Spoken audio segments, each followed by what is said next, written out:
9 വയസ്സുകാരുടെ പരാതിയിൽ അമ്മയ്ക്കെതിരെ കേസ്. ചോദ്യങ്ങൾക്ക് വേഗത്തിൽ മറുപടി നൽകാത്തതിന് തന്നെ മർദ്ദിച്ചുവെന്ന പരാതിയിൽ പായിപ്ര സ്വദേശിനിക്കെതിരെയാണ് മൂവാറ്റുപുഴ പോലീസ് കേസെടുത്തിരിക്കുന്നത്. അബ്ദുൽ നാസർ കൂടുതൽ വിവരങ്ങളുമായി കൊച്ചിയിൽ നിന്ന്.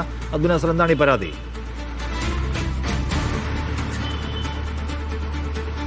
നിഷാദ്, കഴിഞ്ഞ 2-ാം തീയതി നടന്ന ഒരു സംഭവത്തിന്റെ പേരിലാണ് ഇപ്പോൾ മാതാവിന് പരാതിയിൽ കേസെടുത്തിരിക്കുന്നത്. മാതാവിനെതിരെ പോലീസ് കേസെടുത്തിരിക്കുന്നത്. അതായത് ചോദ്യം ചോദിക്കൽ, അതായത് പഠനത്തിന്റെ ഭാഗമായി അമ്മ കൊച്ചിനെ പഠിപ്പിക്കുകയായിരുന്നു. അപ്പോൾ ഇതിന്റെ ഇടയിൽ പാഠ്യപദ്ധതിയുമായി ബന്ധപ്പെട്ട് കുറച്ച് വിഷയങ്ങൾ മകളോട് ചോദിക്കുന്നു.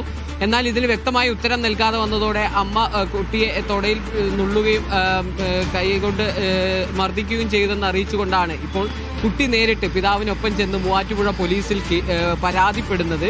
ഈ ഒരു പരാതിയുടെ പുറത്താണ് ഇപ്പോൾ മൂവാറ്റുപുഴ പോലീസ് കേസെടുത്തിരിക്കുന്നത്. പായിപ്ര സ്വദേശി നുഫിയക്കെതിരെയാണ് ഇത്തരത്തിലൊരു കേസ് വന്നിരിക്കുന്നത്. മുൻപും സമാനമായ സംഭവങ്ങൾ ഉണ്ടായിട്ടുണ്ട്. പഠനത്തിന്റെ ഭാഗമായും ഇല്ലെങ്കിൽ വീട്ടിൽ വെച്ചെല്ലാം തന്നെ മാതാവ് മർദ്ദിക്കുന്നുണ്ട് എന്ന് അറിയിച്ചുകൊണ്ട് ഒരു മകളുടെ കേസിൽ 9 വയസ്സുകാരിയുടെ കേസിലാണ് പരാതിയിലാണ് ഇപ്പോൾ പോലീസ് കേസെടുത്തിരിക്കുന്നത്. എന്തായാലും കേസിന്റെ വിശദമായ വിഷയങ്ങൾ പരിശോധിച്ചു വരികയാണ്.